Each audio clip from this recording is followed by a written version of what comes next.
agora mais um episódio da série Surf TV no Circuito Mundial. Estamos muito próximos da janela para a realização do WSL Finals lá em Tri-State, Califórnia, Estados Unidos. Vamos conhecer os campeões mundiais. Já vou chamar aqui os dois caras, Chalita e Pedro Robalinho. Saudade de vocês, quanto tempo a gente não gravava, hein? Isso aí, galera. Aloha aqui de Lahaina. Aqui de Maui, um abraço para vocês, bom estar aqui de volta, vamos participar, vamos nessa, bater esse papo legal pra caramba. Tudo certo aí, cara, tava com saudade já da nossa trinca aqui. Pois é, e o Chalita, Robalinho, não sei se você sabe, acabou de fazer final no Arpoador Clássico, cara, pô, marca um tamanho, o negócio ficou cabuloso lá, e o cara fez final, parabéns, Chalita. Parabéns, moleque. Pô, Chalita quebra. Belisquei aquela última vaga, pô, tava me sentindo até o Canoe Igarashi, beliscando a última vaga lá no... Tava vindo lá do Jacaré, como é que tava lá da terceira laje? Muito atrás do Jacaré, cara, tava uma coisa assim, tipo... Pô, tava igual o trem fantasma aí de Maléia, aí em Mal, tava igual, só que pra esquerda. Passava um trem assim, não tinha estação para você entrar no trem não, cara, tinha que entrar no trem em movimento. Muito difícil. O Freight Trains. Freight Trains do Arpex. Sim. Boa, parabéns, Chalita, parabéns. Valeu, obrigado. Bom, galera, como eu disse no início, o papo desse episódio é o WSL Finals, né? Mas antes, queria falar sobre julgamento. Chalita, esse campeonato que tá rolando aí, o QS1000 lá na Califórnia, cara, teve uma situação aí complicada de julgamento. E o que você pode falar disso? Cara, eu achei... vergonhoso, cara. Os caras botaram o campeonato nessas condições, né? A princípio, quando eu vi o vídeo, eu achei que era uma brincadeira, que estavam fazendo aqueles campeonatos estilo esses campeonatos que o Joe Tudor propõe, né? Que tem uma parte que é divertida do campeonato e tal. Eu achei que era uma brincadeira, mas não, quando fui ver, era o campeonato de Outer Banks, no norte da Carolina, na Carolina do Norte, nos Estados Unidos. E o campeonato está rolando. Hoje eu vi as baterias do campeonato. Estava assistindo de manhã e eu achei incrível que eles colocaram o campeonato nessas condições. Eu lembro um campeonato parecido muitos anos atrás, em Itacoatiara. Se não me engano, acho que foi o Dadazinho que ganhou, cara. Cara, não tinha espaço. Você descia a onda e tinha que dar uma manobra. Só dava para encaixar uma manobra e você já ficava em pé na areia, assim, sabe? Igual a esse. Então, eu achei curioso que um WQS 1000 esteja rolando nessas condições e foram 3 dias assim. Não foi só um dia ruim, não. Foram 3 dias. Já é o terceiro dia hoje nessas condições. Caramba, Robalinho, que situação, né, cara? Chega a ser até engraçado, né? Mas é meio constrangedor, sei lá, né? Eu tô com o Chalita, eu também achei que era brincadeira, achei que era aquelas coisas do The Greenhouse, aquele Instagram famoso aí que tá fazendo piada com tudo, achei que era uma daquelas brincadeiras. Aí eu olhei assim, pô, esses caras estão competindo mesmo, aí vi ali o negócio da WSL, falei, cara, é competição mesmo. E aí falei com o Jake Marshall, né, que sempre competiu a vida inteira aqui na América do Norte, né, até o Felipe Chagas também compete aqui, ele já competiu nesse lugar, ele falou que realmente tem momentos que o mar fica muito pequeno, mas a condição que estava ali naquele vídeo foi chocante. E aí eu falei com o Jake, ele falou para mim que chegou nas quartas de final, eles pararam o campeonato, dividiram os pontos e o dinheiro, porque realmente já não estava dando antes, chegou num ponto que a galera falou, galera, não dá mais, já virou piada internacional, vamos parar com isso aí, porque tá feio o negócio. Cara, tinha caras de peso correndo, tinham surfistas de peso correndo, sim, né? Even Gauselman, tinha o Cam Richards, Wesley,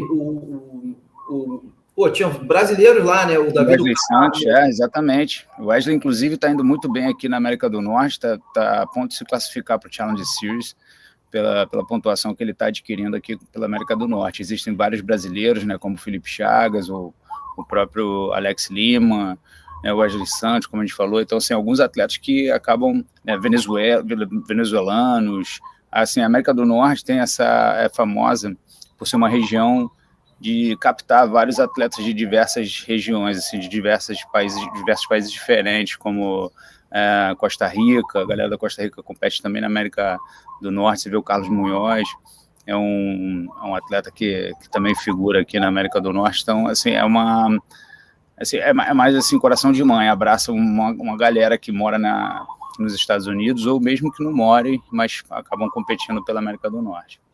O que eu achei interessante, Carlinhos, só para finalizar esse assunto, é que tinha os surfistas, pô, guardando a prioridade. Tinha um cara que estava com a prioridade lá, ele ficou na tática dele, ficou esperando a onda boa. Eu falei, que isso, cara? Pô, não dá para entender, cara.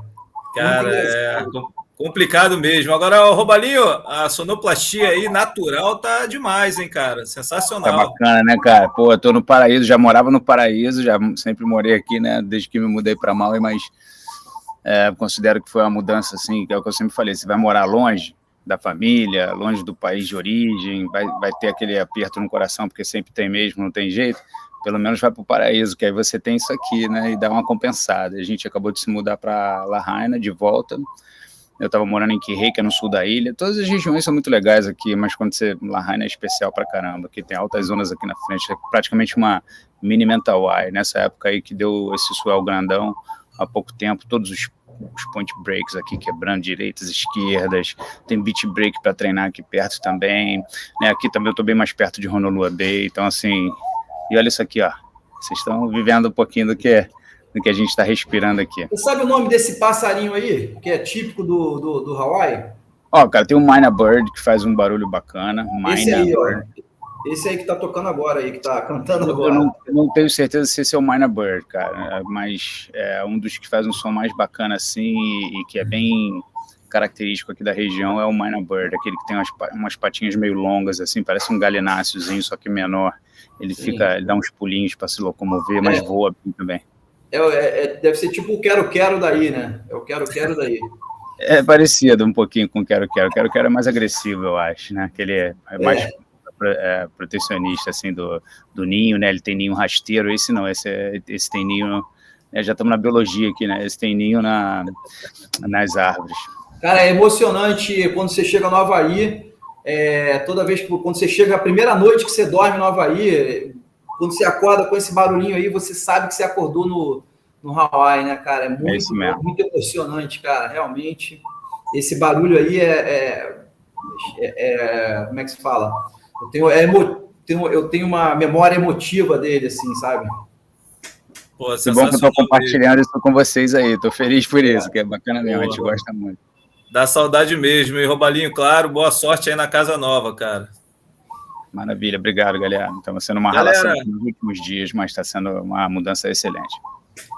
Boa sorte. Bom, entrando no WSL Finals, né, que começa, a janela abre dia 8, vai até o dia 16, dia 8, quinta-feira, próxima quinta-feira, e apenas um dia para ser realizada a competição. A gente vai falar já da previsão das ondas, né, quando pode ser esse tal dia especial. Mas eu quero começar com o Chalita.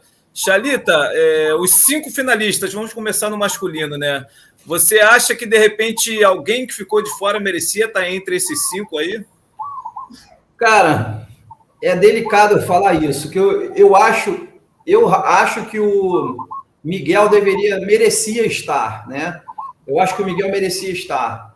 E eu acho também que quem com certeza estaria era o Colapinto. Eu estava totalmente contando que que o Griffin Colapinto fosse estar presente nessas finais, né?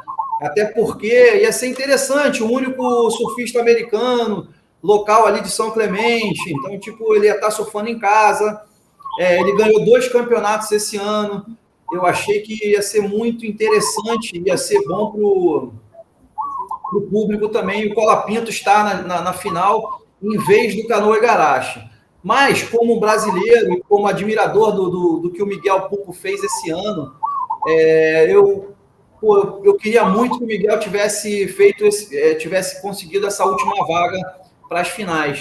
Eu até fiz umas anotações aqui sobre o que faltou para o Miguel beliscar essa última vaga, né? E eu posso dissecar aqui algumas coisas que faltaram, algumas baterias que foram importantes, porque foi por uma bateria que ele não passou, tanto ele quanto o Griffin Colapinto, por questão de uma bateria, não pegaram a vaga em vez do Canoa Igarashi, essa vaga número 5. Para mim, a bateria principal, que se ele estiver pensando, se ele estiver vendo isso aqui, pensando em casa, qual foi o mole que ele deu esse ano, seria uma bateria no Elimination Round de El Salvador, que ele perdeu para o Jake Marshall. O Jake Marshall, cara, surfou quase nada, o mar estava horrível, o score da bateria foi super baixo.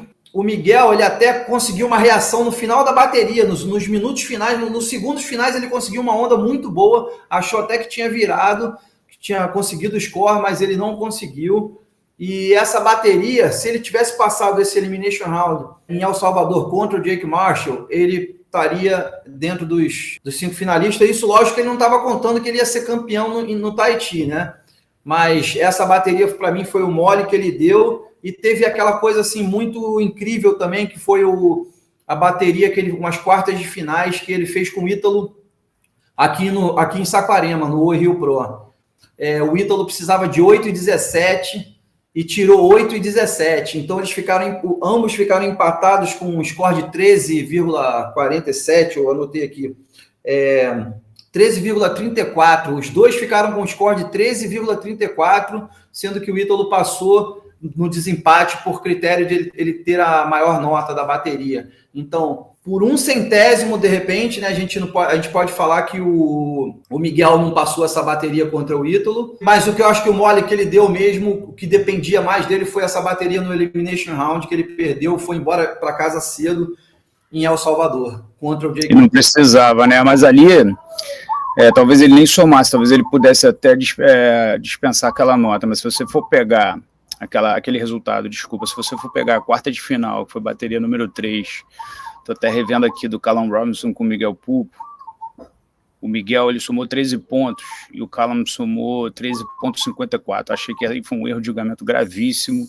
isso foi em Bells Beach, né, nas quartas de final. O Miguel estava embalado, mostrando que realmente estava a caminho de fazer seu melhor ano, e esse a gente pode confirmar por resultados, por performance. Ele precisava de 5,95, tirou 5,40 naquela última onda. O que eu acho que o erro maior foi na comparação do set de cada atleta naquela bateria, assim, e o Callum nesse campeonato aí, ele passou umas 3 baterias assim que... muito apadrinhado, foi um negócio assim, muita benevolência, entendeu? Eu prefiro falar dessa maneira para não ficar muito radical, mas achei que essa bateria foi muito pesada contra o Miguel e acho que ali determinou, né? Porque, por exemplo, o Griffin, né, que você falou, em termos de performance, ninguém tem nada para tirar, ele é local boy lá de Trestles e tudo mais, seria legal vê-lo na final também, nos top 5, mas se você for ver, ele tem 2 vitórias, a vitória de Portugal foi incontestável. Inclusive, eu estava pessoalmente lá também e pude ver a qualidade do surf do cara. O cara realmente estava num nível altíssimo e na final pegou o Filipinho e não amarelou. Teve a manha de esperar as ondas certas, teve a calma, né? Ele tem ele é um cara novo, mas está trabalhando a parte mental dele, a parte de concentração, né, aquela coisa de juntar tudo, a performance do surfista com a capacidade do competidor. Então ele está conseguindo juntar isso tudo. Esse ano também foi muito especial para ele, mas ainda não atingiu aquela constância, aquela consistência, aquela capacidade de sempre produzir grandes baterias, porque o surf ele produz sempre, mas as baterias ele às vezes vacila, às vezes erra, mas ele foi beneficiado pelo julgamento em algumas situações, ao contrário do Miguel. Só queria dizer aí que, na minha opinião, quem merecia mais estar nos top 5 era o Miguel e não o Griffin, apesar do Griffin estar com a performance de top 5 mundial, com certeza, em todo tipo de onda. Né, o cara, quando você vai vê-lo em pipe, ele é sensacional, uma estileira. Em backdoor, acompanhei os free surf desse cara aí, toda a primeira metade do ano até o cut que eu tava presente, e além de ser um cara super bacana também. Então, assim, mas no geral, se a gente for pegar os 10 anos de carreira de CT do Miguel e ver que esse ano foi o melhor ano dele e que ele, em alguns momentos, foi prejudicado pelo julgamento, também teve sua vitória em Chopo, que também é uma coisa assim que é muito marcante. Eu acho que ele é que tinha que ter essa vaga nos top 5. Que pena, né, cara? Seriam 4 brasileiros, né? 3 no masculino e 1 no feminino, né? A galera gringaiada ia ficar maluca, hein? Imagina. Caramba. Olha, esse ano foi um ano incrível. Lógico, Robalinho, que eu queria muito que o Miguel tivesse, cara. Eu sempre gostei do surf dele. Claro. Esse ano eu falei, quando quando teve o corte do meio do ano, que o Chumbinho, pô, ficou super triste, teve uma entrevista lá, que ele falou para a entrevistadora que ele queria agradecer muito ao Felipe Toledo e ao Miguel Pupo, não sei o que e tal. Eu até falei aqui no programa, depois do corte que a gente fez, que se eu fosse o Chumbinho, eu conversava muito com o Miguel Pupo, mais do que com qualquer outra pessoa, porque é um cara que realmente teve a resiliência de voltar para o Tour e chegar de uma forma incrível, né? Parece que ele chegou tipo 2.0, né? Bacana. Até tem uma coisa para contar assim rapidinho sobre isso que você está falando, cara. Como você falou, porra, o Miguel Pupo é uma referência. Eu até cheguei pro Filipinho durante esses eventos, acho que foi em Belza, a gente conversando, eu falei, aí, tava a galera, os brasileiros assim, e apesar de eu não trabalhar com nenhum deles nesse momento, mas eu curto pra caramba ver a união da galera, né? A nossa vibe, né? Nosso sangue ali, a nossa cultura, é bem bacana. Eu falei, aí, Filipinho, vou te falar, eu tô olhando aqui, hein, cara, tu é o novo Capitão Nascimento, hein, cara, tu é o novo capitão do time do Brasil. Aí ele olhou assim pro Miguel, não sou não, aqui o capitão aqui, ó. Miguel é o capitão. Aí eu olhei pro Miguel, pô, é verdade, Miguel, não queria desconsiderar não, é que o Filipinho, ele é muito brincalhão, ele puxa a galera, ele tava levando assim o time e ele tava liderando, né, por isso que eu levei por esse lado, mas realmente se você for ver, a experiência do Miguel, a calma dele, e agora ele está conseguindo não deixar isso afetar tanto o surf dele negativamente, que ele sempre foi muito smooth, muito estiloso, muito calmo surfando, mas faltava radicalidade, faltava comprometimento, faltava uma raça a mais, faltava uma parte física mais desenvolvida. Esse ano ele trabalhou isso tudo aí, vem trabalhando e tá aí os resultados. Ele está conseguindo fazer um surf que não só é bonito, estiloso e bacana de assistir, mas também com a performance de altíssimo nível. Pô, Chopo, para mim, cara, assim, é emocionante ver o Miguel, que eu conheço desde criancinha, né, pô, queria registrar aqui que a família dele sempre deu muito suporte pro meu trabalho, cara, a gente ia competir contra o Wagner Pupo, e ele abraçava, a gente chegava lá com 6 pessoas, eu dirigindo mais 5 no meu carro, Bibi, Lucinho, né, Claudemir Lima, Lucinho Lima, Thiago de Souza, Adilton Mariano, cara, meu irmão, a gente ficava todo mundo na casa dele, cara, para competir contra ele. Então você vê assim que os caras são um coração puro, é uma família muito bacana mesmo. Bater palma pros caras aqui, ó. Agora ver o Samuca aí, Rookie of the Year, né, cara? Parabéns, cara. Vamos aproveitar para dar os parabéns para a família Pupo, realmente, cara. Maravilhoso. Pô, maravilhoso. O Samuel é o Rookie of the Year, né? Samuel demais, cara. Moleque especial. Miguel em 6º, Caio Belo em 8º, Samuel em 10º. Esses 3 top 10, né, cara? Tirando o Filipinho, que está em 1º, e o Ítalo em 4º, quer dizer, nós temos esses outros 3 em top 10 que arrebentaram, cara. Impressionante, o ano deles foi muito bom. E, lógico, tem o Jadson também e o Iago, que também teve um ano muito... O meio do ano do Iago foi excelente também. Excelente. Porque o moleque terminou em 19º, correu apenas 5 etapas, né? Ficou em 19º, quer dizer, teve 2 semifinais e uma quarta de final. E podia ter ganho do Ita naquela bateria também, que, desculpa interromper, mas eu gosto de marcar essas coisas, para mim é muito clara, aquela vitória ali, muito clara em J-Bay. Não pode acontecer mais essas coisas, cara, pelo amor de Deus, é um negócio assim que nosso esporte tem que sair disso, urgente. Boa. Robalinho, vou te perguntar o seguinte, você como técnico e profissional de educação física também, né? Qual o tamanho da vantagem do Filipinho chegar como líder do ranking? Ele só vai competir ali já no mata-mata, no melhor de 3, na verdade, né? Melhor de 3. E no caso, o Ítalo, ele já vai ter que correr praticamente a competição inteira se ele conseguir chegar lá na final, né? Para um atleta profissional do nível deles, né, de preparo físico, o fato de competir desde o início desgasta muito, é mais o psicológico ou não, o cara está preparado para aquilo. E o caso do Filipinho, que só vai correr ali melhor de 3, de repente vai faltar para ele uma bateria antes a mais, para de repente entrar no ritmo, ou não, também os caras são preparados para já entrar de 0 a 100 assim em segundos. Olha, cara, a gente verificou ano passado que é uma vantagem enorme ser o primeiro colocado. Tá? E eu acho que tem que ser mesmo. Eu nem gosto desse formato de final dos top 5, acho que isso aí, para mim, o Filipinho já é o campeão desse ano, mas tudo bem, as regras estão aí, a gente tem que jogar o jogo do jeito que o jogo é. se você for reparar, o Filipinho vai ser o único que tem direito a uma repescagem. O único, né, então isso é muito legal. Se ele perder a primeira bateria, tomou um susto, ou caiu da prancha, ou quebrou a prancha, né? Aconteceu um problema que não é falta de performance, ele tem a segunda chance ali para empatar e virar o jogo na terceira bateria.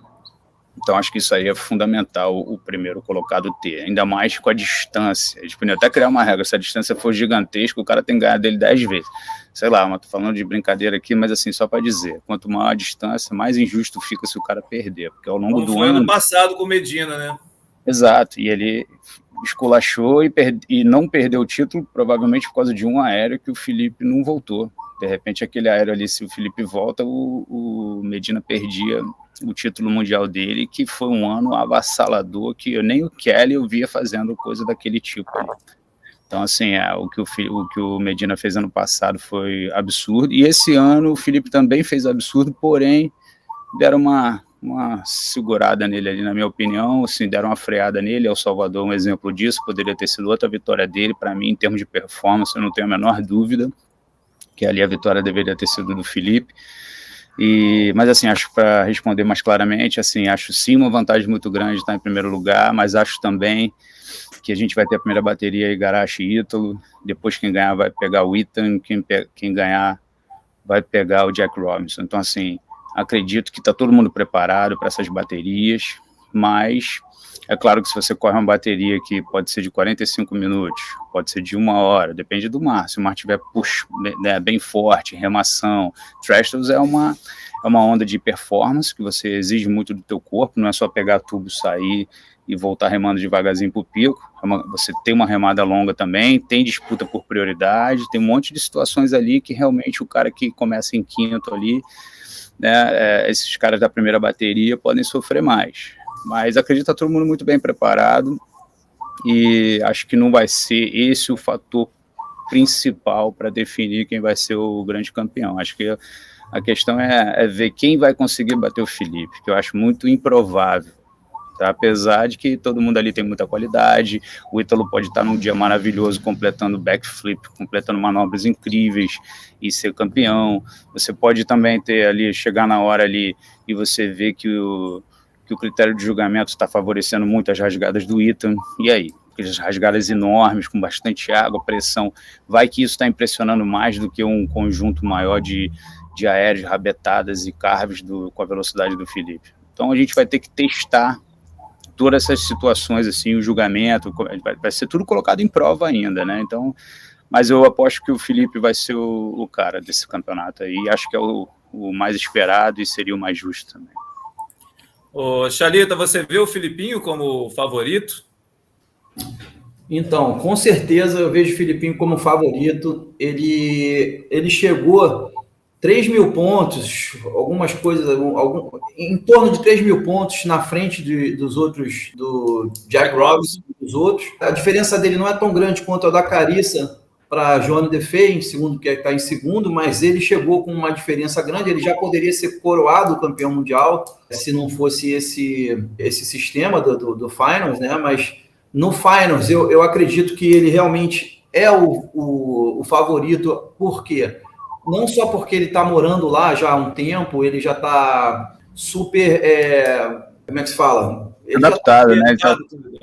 Exatamente, conectado com a galera local também, com a onda, com o pico, com o cheiro do lugar, com toda o environment, né, que tem ali. Isso favorece a ele, vai deixar ele mais calmo, ele pode ir para casa, ele pode correr uma bateria, ele no caso não pode ir para casa nesse campeonato, tudo bem, mas ele poderia ir para casa, voltar, então isso faz com que o surfista se sinta mais confortável estando na sua área. Zona, né?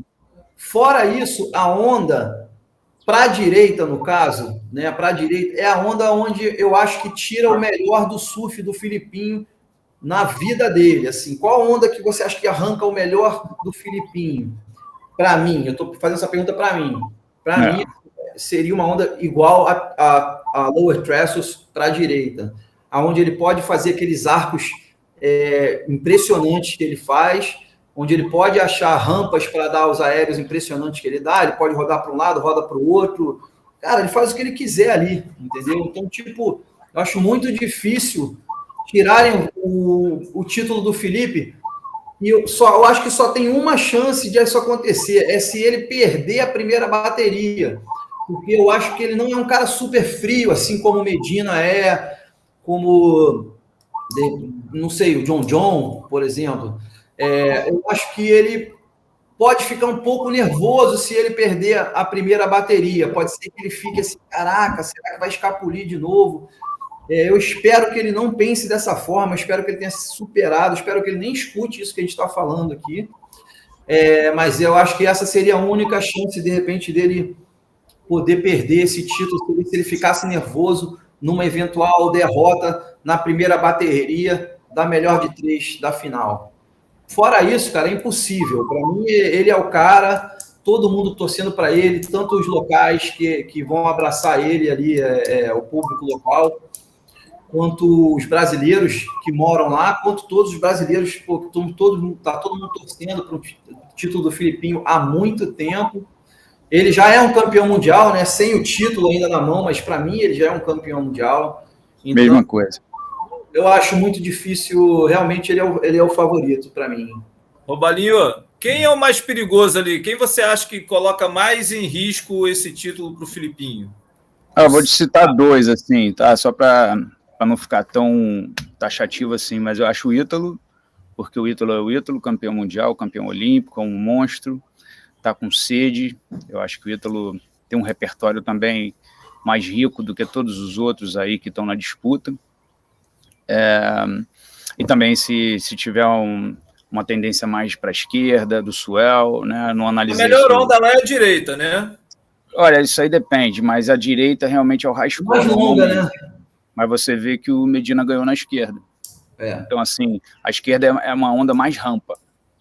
É uma onda para um cara frontside ali, realmente, eu até achei que o Filipinho poderia ter tentado ir para a esquerda um pouco para bater de frente com o Medina. Eu sei que é difícil de backside bater de frente com o Medina. Ele até foi algumas vezes, chegou perto da casa dos 8 pontos, fez 7 e pouco, alguma coisa assim, com manobras atrasadas, assim, entrando no crítico. Mas se o cara entra no ponto certo ali, por exemplo, o Felipe de backside, isso falando do ano passado, 10º full rotation de backside, pum, poderia chamar a bateria para o lado dele. E ao invés disso, Medina ficou explorando as esquerdas, começando com aquele semi-backflip ali que ele deu, né, rabetadas, aéreos, teve onda de 2 aéreos, né, 2 aéreos rodando, etc. Mas assim, focando na pergunta, o Ítalo acho que é um risco muito grande. Eu até citei o Ethan, mas vou deixar ele de fora dessa aqui, porque ali eu só citei em questão de ver como o julgamento vai se comportar, se as rasgadas vão estar sendo tão valorizadas, porque o Ethan esconde o jogo dele um pouco, ele não usa tanta rabetada e tantos aéreos, acho que devia, acho que é o futuro dele se ele quiser buscar título mundial, mas não vamos esquecer que o Jack Robinson tem sempre o julgamento do lado dele, 95% das vezes. Você tem casos assim raríssimos de situações onde você fala, pô, achei que o Jack passava e não passava. Normalmente é o contrário. É um grande surfista, tem aéreos altíssimos também, tem um repertório legal, não tem medo de enfrentar ninguém, está pronto para ser campeão se tiver a oportunidade. Tem o Grilo ali do lado dele, a equipe dele é fortíssima, super competitivo.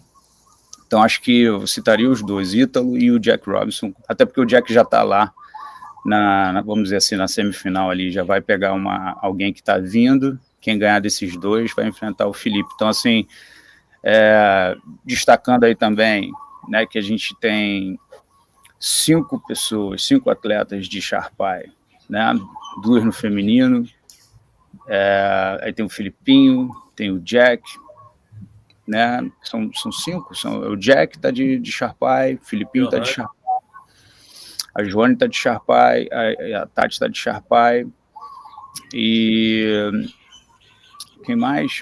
Acho que são esses 4, né?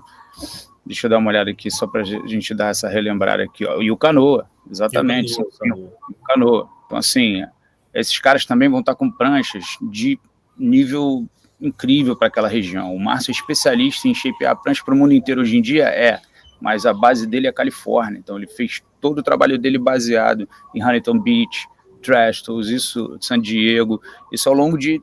Isso é determinante, isso faz maior diferença, cara. Eu, com a minha experiência de CT desse último ano, eu vi como os shapes locais sabem shapear para aquela região. Então, assim, isso também conta pra caramba. Eu queria puxar essa informação aqui, que de 10 atletas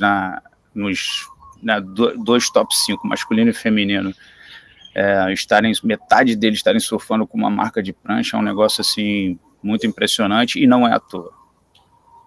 Boa.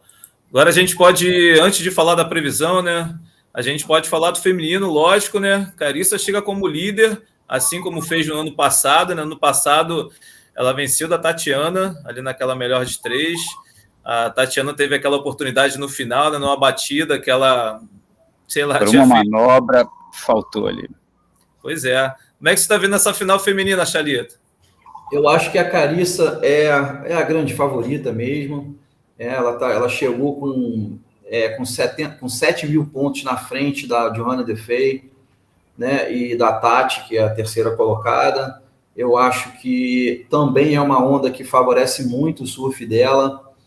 Eu acho que as outras, a Brisa e a Stephanie Gilmore, que vão compor a primeira bateria, que são, respectivamente, a quarto lugar e a quinta, Brisa em quarto e a quinta Stephanie, eu acho que elas não vão apresentar nenhum risco às outras 3, que seria a Tati, a bateria forte, acho que vai ser a Tati contra a Johanna Defey. Depois, acho que a final, para mim, o grande favorita realmente tanto pela experiência, né, quanto pela a vantagem que ela tem de ser uma melhor de 3. Então, para mim, a grande favorita seria mesmo a Carissa Moore.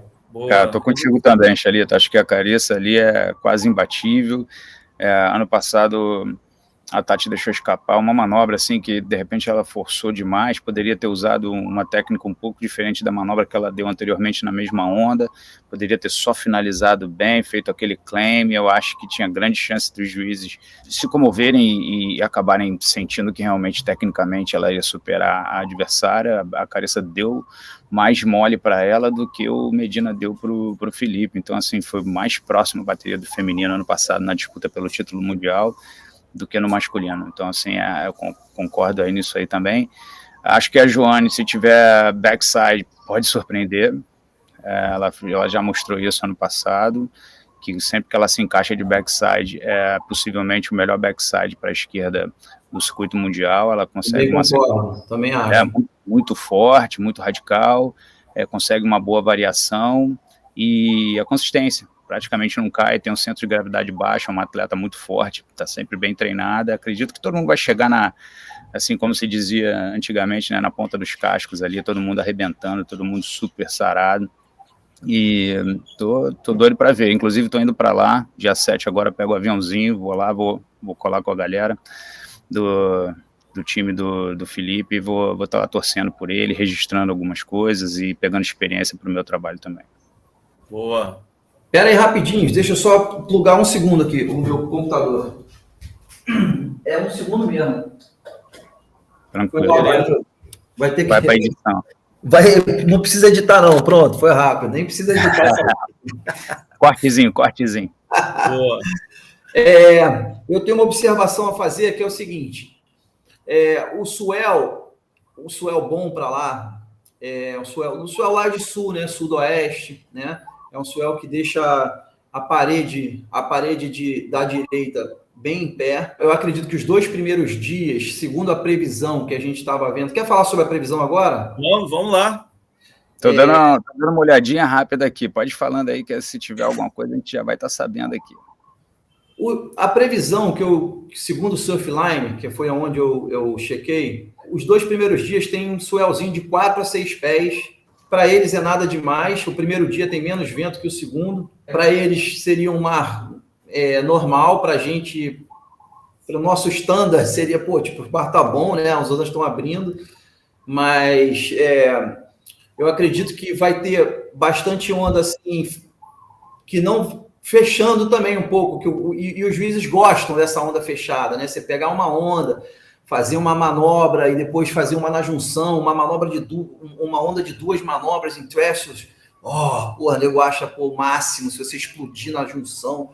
Então acho que a gente vai estar pronto para ver esse tipo de onda também, de notas serem dadas nas ondas que fecham, que o cara consegue fazer uma junção muito boa. Eu acho que nem toda onda vai ser aquela coisa assim, abrindo tudo, bonitinho, vai ficando pequenininho, o cara surfa a onda até ela sumir, né?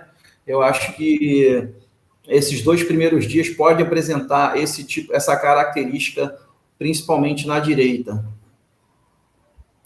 Boa. Até assim é difícil, cara. Eu não sou nenhum especialista em previsão para thresholds, principalmente se fosse aqui ou no Rio, eu teria mais informação mais precisa. Está um pouquinho longe ainda, mas com certeza vai ter bastante onda desde o primeiro dia da janela. Se eles quiserem correr, eles podem correr. Se quiserem fazer dia 8, acredito que tem menos vento. Se o foco for fazer com menos vento, esse dia pode ser o dia escolhido.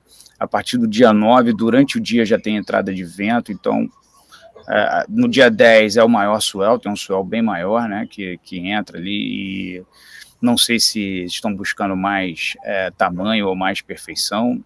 Então, assim, vai ficar na mão da galera, mas assim, dá para começar logo no primeiro dia, se eles quiserem finalizar o trabalho e, como é de costume deles, salvar uma graninha, talvez eles façam no primeiro ou no segundo dia. Acredito que eles vão fazer tudo num dia só, né? A intenção sempre é essa, fazer o WSL Finals em um dia só, então vamos ver. Mas tem chance, eu vou estar lá dia 7, que é para não perder nada. Boa. Mais alguma colocação, Chalito? Eu tenho, sim, umas 2 colocações sobre Kelly Slater e sobre Medina. Podemos falar sobre isso? Claro. É simples, é o resumo do ano deles, né, cara? O Kelly, ele correu 8 campeonatos no Championship Tour e ele teve 4 17º, né, esse ano. Então, tipo, ele se destacou em Pipeline, que ele ganhou, e ele fez a semifinal em Chopo. Então, praticamente, ele teve 2 campeonatos aí na mão dele. O primeira etapa, que eu acho, que eu falei lá também, que eu acho que para mim ele tinha que se aposentar ali. Era uma ótima oportunidade para ele se aposentar, um espetáculo que ele deu em Pipeline, e eu acho que ele não deveria seguir o Tour se fosse uma vontade dele de se aposentar assim, em grande estilo, mas ele preferiu seguir o Tour, ele não se deu bem, ele viu realmente que o surf dele não está mais assim ganhando de qualquer um, né? Acho que ele está sendo superado agora, realmente ele começou a ser superado pelos novatos, e então em 4 campeonatos, em 8 campeonatos ele teve 4 17º, isso é ruim para o Kelly, acho que foi o pior ano dele. Com certeza. 17º. E outra coisa que eu queria falar é aquela coisa do Medina, né? Lembra que ele ia entrar, ele foi convidado para a segunda parte do Tour, e a gente falava, será que ele vai entrar no Finals, né? Será que ele vai conseguir se classificar para o Finals e tal? E eu até falei também, cara, que não é bem assim, você não pode ignorar os surfistas como Felipe Toledo, o Ítalo, o Jack Robbins, todos os caras que estão vindo aí. Você não pode ignorar, cara, o Miguel Pulpo, não dá para ignorar esses surfistas, você não pode achar que você vai ganhar, chegar, apesar do Medina, para mim, ser um cara o mais talentoso realmente do Tour, e o John ainda estava no Tour, hein, cara. Então não é assim, ele ia chegar, ganhar 3 campeonatos, fazer 2 semifinais, o cálculo era mais ou menos esse, cara. Aí o mundo, a vida mostrou que não é assim, cara. Que tem vários fatores, tem uma garfação aqui, tem uma virilha que dói ali, tem não é assim, um mar ali. Então, tipo, era muito difícil isso, e eu não acreditava que ele poderia fazer, apesar de se fosse alguém pudesse fazer uma coisa, isso ser possível, o mais próximo seria o Medina, de fazer o impossível acontecer, mas eu acreditava que seria muito difícil mesmo, e a gente vê que não foi um ano fácil essa segunda metade para o Medina, tanto é que ele nem conseguiu correr todas as etapas que ele poderia ter corrido. Não foi mesmo, Chalito, mas você vê, já dá para cravar que ele é um cara que, meu irmão, é presença em qualquer discussão de título mundial daqui para os próximos 5, 10 anos, se ele quiser, né? Se ele tiver na vibe, se ele tiver nessa disposição de realmente disputar. Ele chegou rasgando, surfando com nível altíssimo, competindo maravilhosamente bem, onde ele senta, as ondas que ele pega, ele produz nota, né? Os juízes ficam confusos com ele acaba mexendo na escala. Acho assim que é um cara que, no mínimo, top 5 para qualquer ano para disputar esse título mundial no final do ano. Mas se correr o ano inteiro, acho muito difícil ele não acabar ali entre os 2 primeiros. Muito difícil, quase impossível. Realmente uma superioridade técnica e competitiva, e fisicamente ele tá um ciborgue, né, cara? Você olha o cara assim, ele tá com massa muscular incrivelmente desenvolvida, flexibilidade, o cara tá no nível mental muito forte, já tá mais maduro também, o nível de experiência dele tá altíssimo, a parte emocional dele que era muito exacerbada, apesar de ele ser conhecido como um cara frio, você pode lembrar quantas vezes ele chorou em entrevistas, quantas vezes ele estava super emocionado com viradas, e hoje em dia ele é mais frio ainda do que ele era quando era mais novo. Medina que tá surfando direto aqui pelo Rio de Janeiro, tá ali em São Conrado, né? São Conrado que acaba sempre ficando um pouco mais vazio, né? Quando a onda não é o canto esquerdo. E filmei ele 2 dias essa semana. Fiquei o vídeo lá, alto nível, hein? Surf TV arrebentando. Valeu, Robalinho. Mas é isso, galera. Pô, muito obrigado. Vamos ver se a gente não dá mais esse tempão que a gente deu, né? Para voltar a gravar. Bom, o campeonato provavelmente vai começar nesses primeiros dias. E vamos ver se a gente conversa logo na sequência para falar sobre os campeões mundiais. Se tudo der certo, 2 títulos para o Brasil, né? Vamos lá. Isso aí, vamos com tudo. E eu vou estar trazendo informações diretas de lá do front. Vou também levar minha câmera, também gosto desse meu lado aí de registrar as coisas, entrevistar pessoas, trocar ideia. Eu tenho assim um arquivo sensacional, vou ver o que eu posso trazer aí também para o canal, a gente fazer depois um especial dessa final. Não vai ser uma cobertura profissional nem nada, mas com certeza a gente vai ter muito assunto para falar e algumas informações internas. E é isso, se for Ítalo, se for Filipinho, se for Tati, né, vamos torcer para os brasileiros arrebentarem aí. E eu não tenho nenhum atleta meu na final, então nessa hora eu sou 100% brasileiro, né, não tem nenhuma divisão no coração, né, quando meus atletas estão lá, e aí não tem jeito, aí tem que ser o meu time primeiro. Mas agora eu tô de Filipinho, né, cara, a apreciação muito grande ali pelo trabalho da Sharpai, e do time que eu faço parte também, né, e é isso. Vamos falando nisso, será que ele vai usar aquela quadriquilha que ele estava... Olha, isso aí é uma coisa interessante, cara. Lá em Bells eu estava presente assim com... o Felipe Toledo que eu estou falando no caso. Sim, né? Eu sei, eu entendi a pergunta. Eu estava com o Márcio assim e vi, eu sempre comento assim, eu tenho minha opinião particular sobre competir contra o Medina numa prancha de carbono quadriquilha. Não sou muito a favor, sinceramente. E vou te falar que eu vi não sei como vai ser a escolha, não tem como dar nenhum spoiler aqui, nenhuma informação das internas, nem daria se eu tivesse, porque acho que isso tudo pode mexer com o resultado e tudo mais. Acho que nesse nível de surf soaria quase como espionagem. Mas uma coisa que já aconteceu e que vale como base para calcular o que vai ser feito em Trestles, eu vivi uma situação em Bells onde eu vinha conversando com o Márcio e citei esse lance da prancha, que eu achava... Assim, a prancha ela eleva o surf do Felipe a um patamar de velocidade e de precisão incrível. Aquela prancha é mágica, a gente não pode tirar isso dele, é incrível, mas, na minha opinião, deixa uma margem de erro muito menor, de possibilidade de erro muito menor. Então, assim, qualquer erro pequeno, a prancha não é tão forgiven, ela não alivia tanto, ela não te perdoa os erros. Tem prancha, e a Sharpai é uma prancha que quem prova pela primeira vez sabe, sente na hora, caramba, essa prancha tudo é mais fácil, né? Assim, os atletas meus que testaram a Sharpai pela primeira vez falam assim, porra, essa prancha, caramba, você faz a manobra, parece que é mais fácil, não é... Então, assim, não é querer fazer propaganda, não, dando a real. Então, assim, por que você vai se colocar numa final de mundial, numa prancha que te exige um nível de precisão mais alto ainda, né? Você bate num bump, acontece uma situação,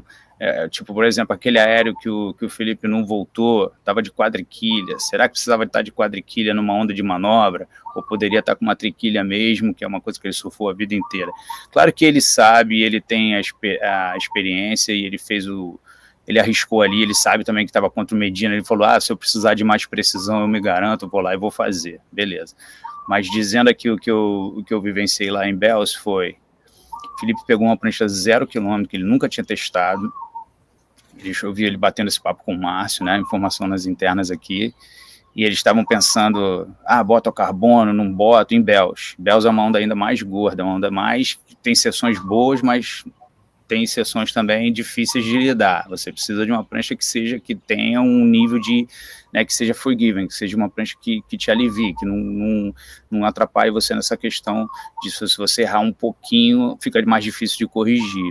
E eu vi eles tomando essa decisão de ir numa prancha PU, que ele nunca tinha usado, mas o nível de entendimento dele já through the roof, né, assim, é uma coisa estratosférica, eles se entendem perfeitamente, o Márcio faz as pranchas, faz 80 pranchas para ele por ano ou mais, então assim, eles pegaram a prancha, escolheram e foi contra o John, foi lá e escovou a bateria, deu uma sova no John, surfando num nível, parecia que ele já estava surfando com aquela prancha há 2 meses, então assim, eu espero, né, não sei, vi vídeos dele surfando de carbono já, mas se eu tivesse que dizer assim, se eu fosse coach no momento, sem estar vendo o que ele está treinando lá agora, mas pelo que eu conheço do histórico dele, eu ia preferir vê-lo numa prancha de PU, branquinha, com aquele visual Mick Fanning, com aquele visual Felipe Toledo nas maiores vitórias da carreira dele, né, que eu acho que assim, eu vejo hoje o Felipe como um novo Mick Fanning, melhor, aperfeiçoado, mais rápido ainda, com um repertório mais rico ainda, porque o Mick Fanning quando era novo era uma coisa, arriscava rabetada, aéreo, um monte de coisa. Com o tempo ele foi ficando mais conservador, mais baseado no surf na borda, e ele ganhava nota, então ele poderia fazer aquilo, ganhava 9 do mesmo jeito, que eu achava um absurdo, naquele momento ali, 2015, 2016, ali eu já achei que o Mick já estava sendo overscore direto, ele não precisava arriscar nada na junção, vinha dando os rasgadões dele, só finalizava na junção, já saía 9, eu acho isso um absurdo, mas como o Joe Parkinson também, ainda bem que esses caras perceberam que a galera estava vindo rasgando tudo e se aposentaram em alta, tá todo mundo feliz na Austrália com dinheiro, prestando um bom serviço para o esporte. O Mick Fanning é um grande comentarista, adoro ouvir o Mick Fanning falar sobre surf, mas eu queria deixar registrado isso. O Filipinho tem um nível de surf na borda do Mick Fanning mais rápido, mais aperfeiçoado e com mais repertório. Então é isso aí, para encerrar assim, minha participação, eu queria dizer isso. O Filipinho está no nível lá em cima, tomara que ele escolha a prancha certa e consiga escovar todo mundo. Show de bola. Então é isso, Finals tem de dia 8, agora quinta-feira até o dia 16, a gente vai ficar ligado com certeza, né? Ninguém vai perder esse Finals. Valeu, Robalinho, valeu, Chalita, muito obrigado por mais esse papo aqui no Surf TV. A gente se vê logo depois da etapa, né? Se vê online, né? Porque o Robalinho vai estar longe, eu estou perto aqui do Chalita, mas o Robalinho vai estar lá, né? Curtindo tudo muito de perto. Então, valeu, galera, até a próxima. Um abraço. Um abraço. Um abraço, até logo.